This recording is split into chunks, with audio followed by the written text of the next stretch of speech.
नमस्कार छात्रों, संस्कृत ज्ञान चैनल में आपका स्वागत है और मैं हूं श्रीमती सीमा श्रीवास्तव।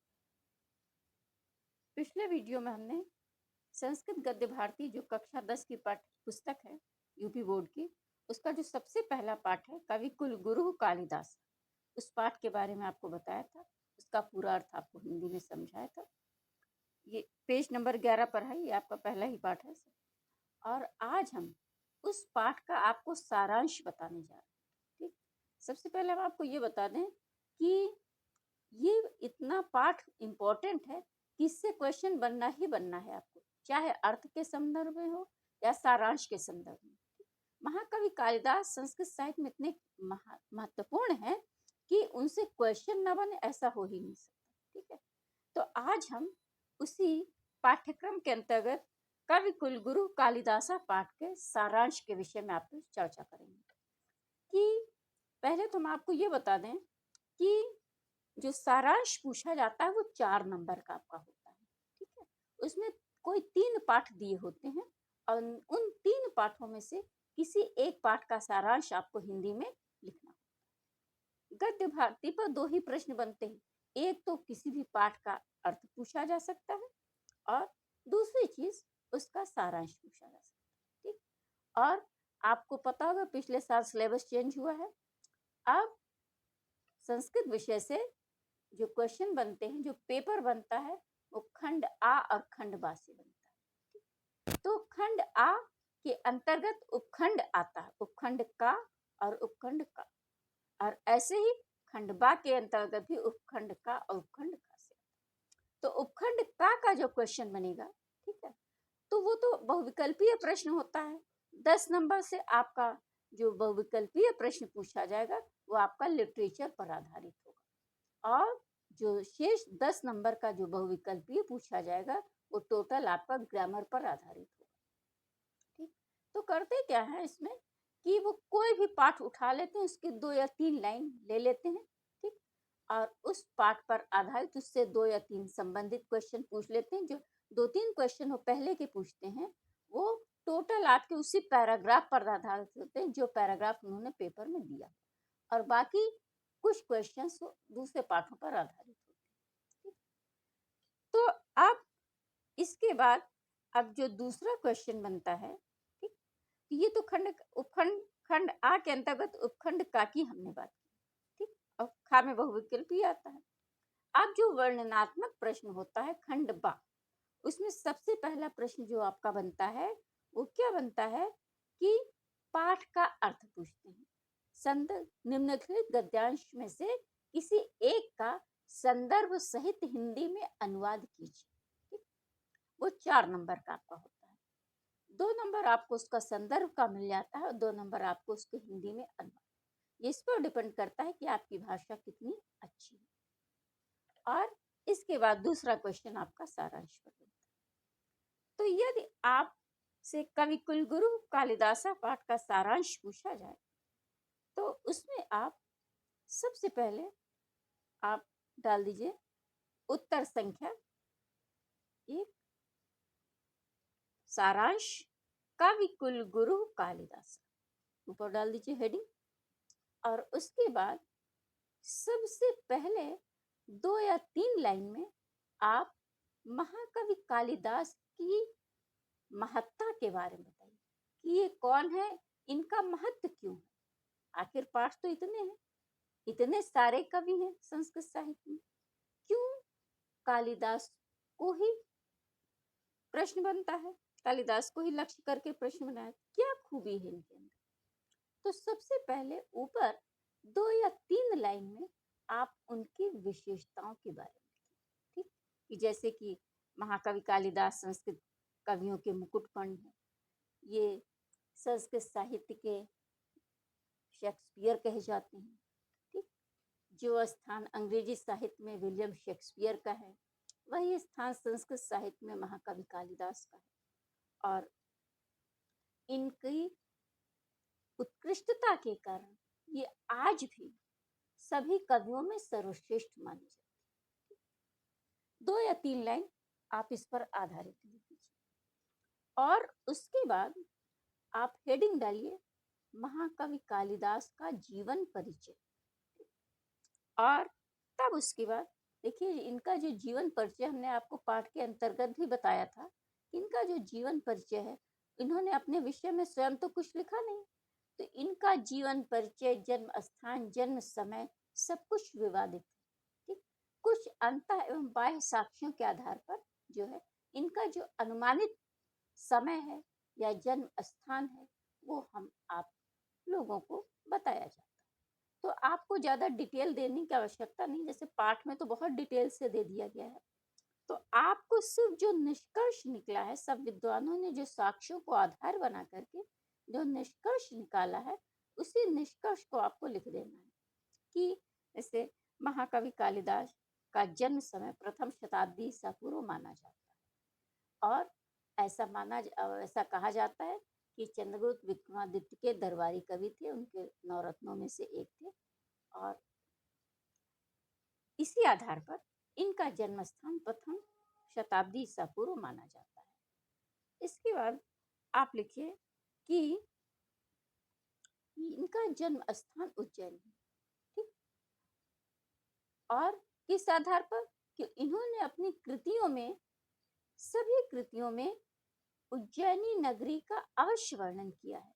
तो ऐसा लगता है कि इनका उज्जैनी से विशेष खास लगाव था और इसीलिए इन्होंने उज्जैनी को लक्ष्य बना करके सारे अधिकांश काव्य ग्रंथों की रचना की है।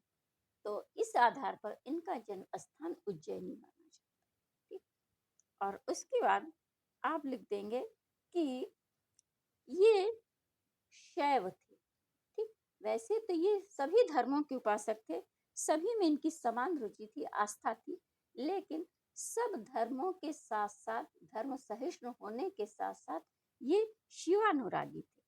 शिव के प्रति जो है इनकी गहरी भक्ति भावना थी। और इसके बाद आप लिखेंगे कि ये ब्राह्मण थे।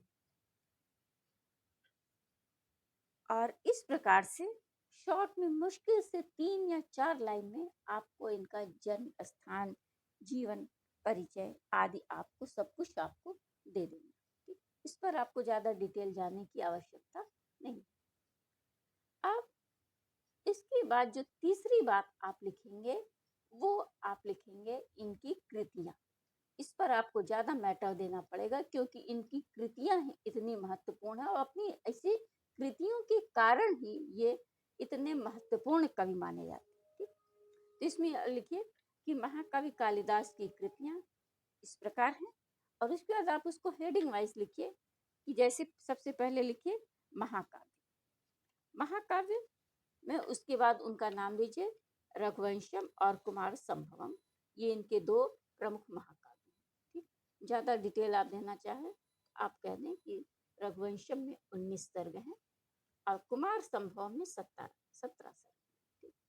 और रघुवंशम में इन्होंने सभी रघुवंशी राजाओं का जो है चित्रण किया है। कुमार संभवम में इन्होंने कुमार कार्तिकेय के जन्म, तारकासुर का वध, शिव पार्वती विवाह आदि।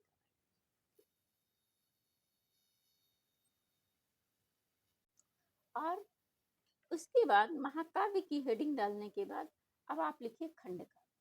तो उसमें आप इन खंड काव्यों के नाम लीजिए ऋतु संहारम और मेघदूतम, इनके 2 प्रमुख खंड काव्य। ठीक, खंड काव्य का मतलब जो महाकाव्य का छोटा सा टुकड़ा होता है, अंश होता है, उसको खंड काव्य कहते हैं। तो खंड काव्य इनके 2 ही हैं, जैसे 2 इनके महाकाव्य हैं, तो ऐसे ही 2 इनके खंड काव्य। क्या क्या? ऋतु संहारम और मेघदूत। ऋतु संहारम में इन्होंने सभी भारतीय षड ऋतुओं का वर्णन किया है, इसीलिए इसको ऋतु संहारम का संहार। और इसके बाद मेघदूतम। मेघदूतम नाम से ही स्पष्ट है कि मेघ को दूत बनाकर इन्होंने अपने इस खंड काव्य की रचना की। इनकी कृतियों में मेघ एक निर्जीव प्राणी नहीं है, बल्कि मानव के समान एक सजीव प्राणी है। धूम ज्योति सलिल और का मरुत का सन्निपात। ठीक, इसके बाद आप हेडिंग डालिए नाटक। इनके 3 नाटक हैं। ठीक, कौन कौन से? अभिज्ञान शाकुंतलम, विक्रमोर्वशीयम और मालविकाग्निमित्रम। ठीक, तो इसके बाद मालविकाग्निमित्रम में मालविका और अग्निमित्र नायक नायिका की कथा वर्णित है। इसके बाद क्या है? मालविकाग्निमित्रम विक्रमोर्वशीयम। विक्रमोर्वशीयम में राजा पुरूरवा और उर्वशी की प्रणय कथा वर्णित है। इसके बाद बारी आती है अभिज्ञान शाकुंतलम। अभिज्ञान शाकुंतलम इनकी प्रतिभा का उत्कृष्ट निदर्शन। ठीक, ये सप्त अंकात्मक नाटक है। इसमें राजा दुष्यंत और नायिका शकुंतला के प्रणय, मिलन और का वर्णन।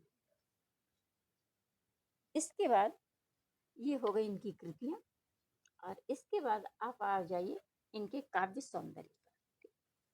काव्य सौंदर्य में आप हेडिंग डालिए रस छंद अलंकार। तो कालिदास का जो प्रमुख रस है वो कौन सा है? श्रृंगार। श्रृंगार रस इनका प्रमुख है। इनके काव्यों में श्रृंगार रस प्रमुख है। और प्रमुख तो श्रृंगार रस है, लेकिन श्रृंगार रस की पुष्टि के लिए इन्होंने जो है अन्य रसों को भी सहायक लिया। श्रृंगार की पुष्टि के लिए इन्होंने जो है व्यूह श्रृंगार का भी इन्होंने अपने काव्यों में प्रयोग किया है। तो इस प्रकार से इनका मुख्य रस हो गया श्रृंगार। श्रृंगार तो है ही है, इसके साथ साथ अन्य रस भी सहायक हैं इसके। और रस के अनुरूप भाषा का माधुर्य भी है, और इससे इनके काव्योत्कर्ष में इनको सहायता मिलती है। उसके बाद हेडिंग डाल लीजिए आप रीत। तो वैदर्भी रीत इनकी अपनी कालिदास की विशेषता है। रीति है वैदर्भी, और वैदर्भी रीत वाणी की बात इनके काव्यों में सर्वत्र मानो इनका अनुसरण करती है। ठीक, और उसके बाद अलंकार डालिए हेडिंग। महाकवि कालिदास का मुख्य अलंकार क्या है? उपमा अलंकार। और इसी आधार पर इन्हें उपमा कालिदासस्य की भी उपाधि दी गई। ठीक, इनकी उपमा इतनी बेजोड़ है कि इन्होंने जो है इसी उपमा अलंकार के ही माध्यम से प्रकृति का मानवीकरण किया। इनके काव्यों में प्रकृति एक सामान्य नहीं है, सामान्य उसकी निर्जीव की भांति नहीं। इन्होंने प्रकृति को सजीव माना, और प्रकृति का सजीव मानते हुए उन्होंने अपने काव्यों में चित्रण किया। और इसके बाद इनकी काव्य का गुण है माधुर्य।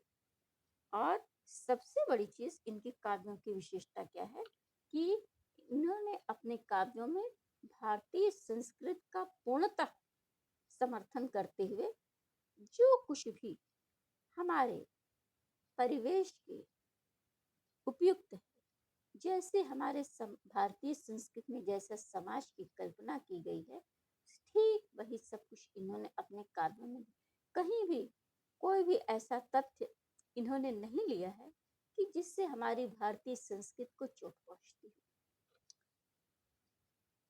ये सबसे बड़ी इनके काव्यों की विशेषता है।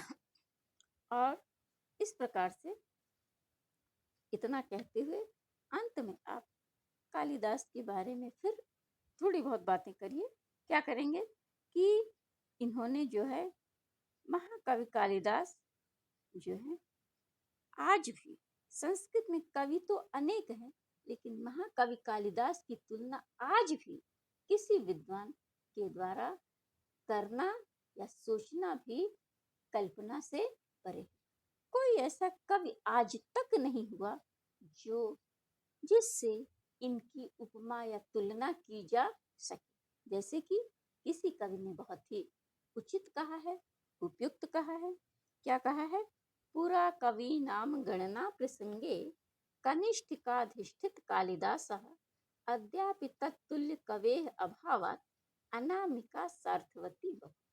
ठीक, अर्थात प्राचीन काल में कवियों की गणना के प्रसंग में महाकवि कालिदास का नाम कनिष्ठा उंगली पर रखा गया। क्यों कनिष्ठा उंगली पर रखा? उनको नीचा दिखाने के लिए लोगों ने इनका नाम कनिष्ठा उंगली पर रख दिया। लेकिन आज भी इन जैसे कवि के अभाव में होने के कारण जो कनिष्ठा के बाद अनामिका उंगली होती है, तो आज भी वो अनामिका नाम सार्थक हो गया। अर्थात आज तक कोई ऐसा कवि नहीं मिला कि जिसको कि कालिदास के बराबर नाम दिया जा सके, इसीलिए मानो इस उंगली का नाम मानो अनामिका पड़। इस प्रकार से आप अपने सारांश को लिखें। और एक सबसे मोटी चीज आप ये जानिए सारांश के विषय में कि जो सारांश का जो स्टैंडर्ड होता है, जो मानक होता है, वो 1.5 से 2 पन्ने तक का जाता है। जो रजिस्टर का पन्ना होता है, जो बोर्ड की कॉपी होती है, तो उससे आप 1.5 से 1.25 के बीच में ले जाएं। सारांश को आप ना बहुत छोटा करें, ना बहुत अधिक लंबा करें। इसको ऐसा करें कि जो आपने सारांश लिखा है आपका 1.5 पन्ना चला जाए, या 1-2 लाइन ज्यादा भी हो जाए इससे, ठीक।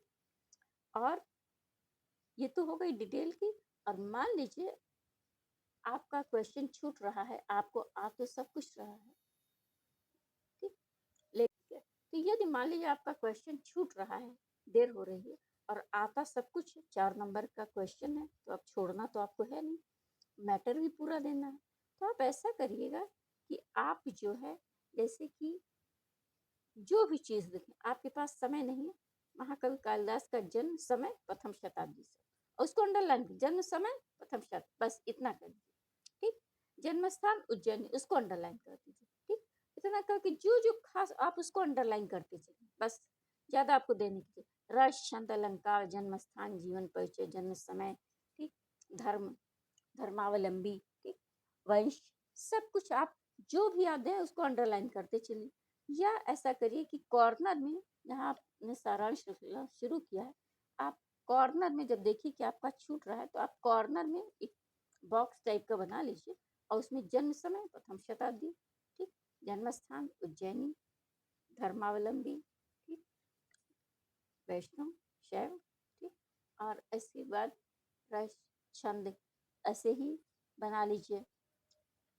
कृतियों में बना लीजिए, कृतियों में बना लीजिए, नाम डाल दीजिए, महाकाव्य, ठीक, रघुवंशम, कुमार संभवम, ठीक, खंडकाव्य, ऋतु संहारम, मेघदूतम, नाटक, मालविकाग्निमित्रम, विक्रमोर्वशीयम, अभिज्ञान शाकुंतलम। सिर्फ नाम नाम दे दीजिए, ज्यादा डिटेल को अगर मत जाइए, अगर आपका क्वेश्चन छूट।